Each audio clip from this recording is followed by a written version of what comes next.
Hey, what's up you guys? You're watching Team APS, and in today's video, I'm going to give you guys a deck profile of Noble Knights. So this is probably kind of unexpected one.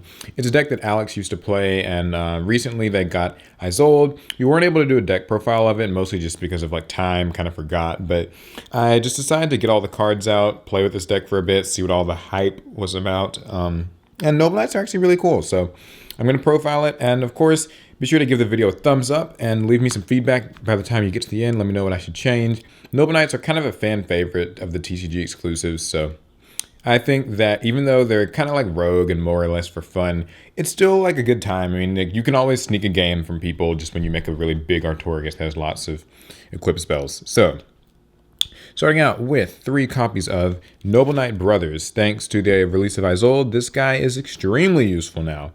So basically, you want to summon him from your hand, and when you do, you get to summon 2 other Noble Knight monsters from your hand. So this gives you a lot of monsters in the field to use to make Isolde, and in addition to that, he lets you target 3 of your Noble Knights or Noble Arms cards in your grave, shuffle them back into your deck, and get a free draw out of the deal. So what you want to do is have him and some other Noble Knights, summon him, summon the other Noble Knights, and then use them to make Isolde. And Isolde will send a bunch of equipped spells to the grave, after getting her search, of course. She'll send a bunch of equipped spells to the grave to summon another Noble Knight monster. And then you've got not only enough material to make your King Torgus, but you can also use your brother's effects to shuffle all those cards back and get a lot of draws. And he's not a hard once per turn, so each brothers that you have would be able to use its effect. You can potentially get a load of draws by just using this card. So he really starts, like, he's a combo starter, he's an advantage gainer. Ideally, you want to end your turn with, like, you know, Isolde, King with a bunch of equips, and a lot of cards in hand. So he helps to do all of that. Then we've got some of the more routine Noble Knights you might have seen before. Noble Knight Medrot, he lets you summon a Noble Knight monster from your deck as long as he gets equipped with something, and he destroys that card. That card could re-equip to him or re-equip to another monster, but the point is that he gives you a lot of consistency and speed. He usually is going to be what you want to use to, like, get boars, for example. So, handy card. Also got Boars himself. So he's kind of like your Cosmo Tin Can or what have you, Guiding Ariadne. You get to send Noble Knight spells from your deck to the grave, and then one gets added to your hand. So, and this even includes the, what's her name, Gwynethar. So, yeah, he lets you gain a lot of advantage. Like I said, with brothers, anything that you have in the grave will be able to be, like, shuffled back in to equal draws. And this sets up your Torgus so he has lots of materials when it drops. Very, very handy. Then there's Noble Knight Dristan, which, thanks to the new quick play spell Glory, is actually pretty useful now. When he gets equipped by a Noble Knight card, you actually get to pop a card on the field. And by using Glory, you're able to equip him with equip spells even in your opponent's turn. So he can actually act as a bit of disruption, and that's kind of a new thing that Noble Knights haven't really had before, so that's why I like him. Only one, because he doesn't do anything on his own, like just bear, but still very cool. And also this artwork. Can we actually, all right, pause the profile for a sec. Can we take a moment to appreciate the Noble Knight monsters art in general? Like, the guy who drew these, I think it was Ginzelman, is incredible. Thumbs up if you agree that Noble Knights have the best art in Yu-Gi-Oh! Or at least, like, really high up there. Anyway, continuing on. So, 2 Noble Knight Gawain. You get to special summon him if you have a light normal monster. And in case you didn't know, Medrot and I believe Boars as well. Yeah, they're both normal monsters when they don't have equipped spells equipped to them. So that'll allow you to summon Gawain. And Gawain, it's just there to making Isolde or your King easier, just extra material from your hand. He doesn't really do anything beyond that because, he gets summoned and defend, so he's not even going to be really doing much attacking. Good stats, though, if you ever can, attack with him. Then we have triple Merlin. Merlin being a spellcaster, so not searchable with Rhoda or anything like that. Doesn't have the Noble Knight name.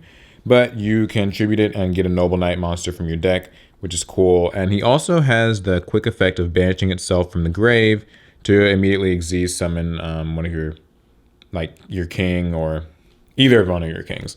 So, yeah, handy. Thanks to the way that Brothers works, this card's not even necessarily, like, needed. all the time, but when it's there, it's there. It's kind of like another Rhoda or something. So ideally, you'd maybe use it to get Medrot, Boars, those types of cards. And finally, we've got 2 copies of Gwynnefer.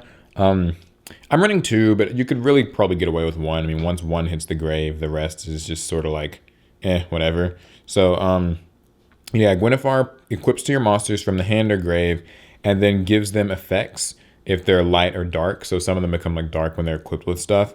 If it's light, then what is it? It can't be destroyed by card effects, or rather you can destroy her instead. If it's dark, it destroys anything that it battles with. So very handy effects, and you get to keep re-equipping her. So like when you summon your king and equip him with 3 spells, and you can add her in, and it's like, whoa, he really is really hard to get off the board.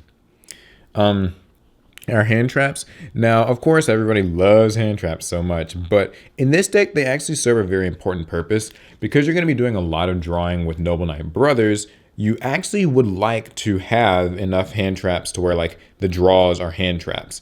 Because you're going to have your spell and trap card zones filled up with equip spells, right? So you want to be able to disrupt your opponent with these, and that's kind of the idea, since you won't be able to set any trap cards normally.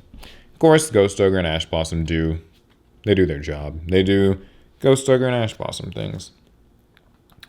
Next, we've got spells, reinforcing the army, grab some Noble Knights, and our equip spells.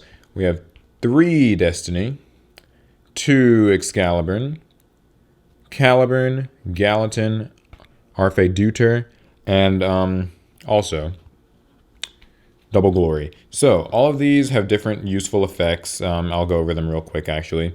So Destiny prevents your Noble Knight monster from being destroyed by battle or card effect once in a turn. Excalibur prevents it from being targeted. Also has a kind of neat grave effect that lets you like do a summon. Doesn't come up much. But then you've got like kind of the straggler guys. Arfe Duter can destroy set cards. Gallatin gives it a 1,000 attack boost.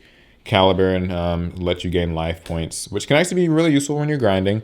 So the idea with all of these is just that you send them all to the grave. They're just a bunch of different names to use with Isolde and Boars. And the more you have equipped to your king, literally the better off he is. The ideal, I guess, combo of cards would be something like having Destiny so that it can't be destroyed once. Excalibur so it can't be targeted. And then I'd say Gallatin just so he becomes really, really big. Although Caliburn is also not bad. So, yeah. And of course, with Gwynnefer, along with that, your king is going to be extremely tough to deal with. Glory lets you equip your spells to any of your monsters as a quick play, which means like the play with Dristan becomes possible, and you can also like quick save a monster by equipping it with Destiny from the deck. So, very handy. So now we've got a few just kind of rogue spells. Last chapter, the Noble Knight's a card that not everybody thought was great when it released. It can actually target a Noble Knight and an equip spell in your grave, summon the Noble Knight, and then equip it with the equip spell. So what's handy about this is it's actually better for this deck than Monster Reborn, because if you Monster Reborn a king, he won't have any equip spells, so he's kind of useless. But you can use this to, like get your king and have an equip spell on him. So then you can maybe equip him with Gwynnefer, and now you've got like a Destiny or Excalibur with a Gwynnefer, and he can still function. So this is actually pretty helpful. Soul Charge, another card that's actually better than Monster Reborn, because usually you want to get maybe 2 Noble Knights and then make a king again, so it can get its effect and get all of this stuff equipped. Very handy. And then we've got Cosmic Cyclone and Upstart Goblin. These are just cards. Sometimes there will be a pesky speller trap that you need to deal with, and Upstart Goblin is just a little bit of extra consistency. And then finally we have 2 traps, Solemn Judgment and Solemn Scolding. You only run these because, well, you're not going to be setting a lot of traps. And if you ever do have traps set, if it's Solemn Scolding, it's okay because you can't have other set cards. And Judgment just does the same thing. These are mainly to protect your king from anything that would get rid of it that it's not already protected by, namely Evenly Matched and other like kind of similar board wipe type cards, outs, those types of things. The only problem, of course, is that these can't stop kaijus, but that's just always going to be the weakness of this deck. On to the extra deck. So we've got 2 Isolde. Take a moment to appreciate her beautiful artwork. So when she gets link summoned, you get to search a warrior from your deck to your hand. You can't use that warrior for the rest of the turn, though, so it's just kind of like there for next turn. That could be a Medrot, that could be a Dristin, it could be a Gawain, any number of things. But the more important thing is that you're able to send different named equip spells from your deck to the grave to special summon a warrior from your deck with a level equal to the number of equip spells that you sent. So you can send like 4 different equip spells and then like summon, a free Noble Knight, which makes making your king a lot easier. After that though, she's a bit of a sitting duck, although because she's a warrior and a Noble Knight and all that, you can equip her with the equip spells too. So in a worst case scenario, she can be equipped with like Gwynethar and those types of things. Then we have our Torgus, our main boss monster. He's the rank 4, along with Sacred Noble Knight of King Artorgus, the rank 5. When they get summoned, they equip themselves with 3 different equip spells from your graveyard, so they'll be well protected, although they are momentarily vulnerable in that moment when they've been summoned and don't actually have protection. So like you would hate for it to get effect veilered, but it happens. Hopefully you'll have a Solemn or something set for those types of situations. Scolding, of course, not the other one. So anyway, yeah, once you get them out, you just equip them and you sit. They're huge. Your opponent's going to struggle to get rid of them. Kaijus are really the only reliable way of dealing with these guys. And depending on what you have equipped, even like Masterpiece will have trouble dealing with them. So pretty cool. And now the rest of the extra deck is pretty much just whatever you want it to be. Got the Utopia suite. Got some rank 4s, Abyss Dweller, Castel, Tornado Dragon, Gandiva, Blade Armor Ninja, Baguska, and everyone likes dealing with outs with Borload. So that concludes the deck profile. Hopefully you guys liked it, got something out of it. Noble Knights are actually a lot of fun. I mean, it's more consistent than you'd think. It can actually get a lot of advantage. It's going to be a fun deck to play at locals. Maybe it could do okay at a regional.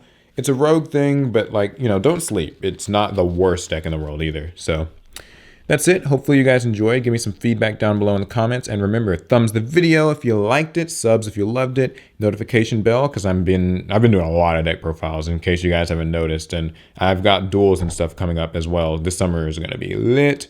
Yeah, that's going to be it. Hopefully you guys enjoyed it, and I will see you in the next one.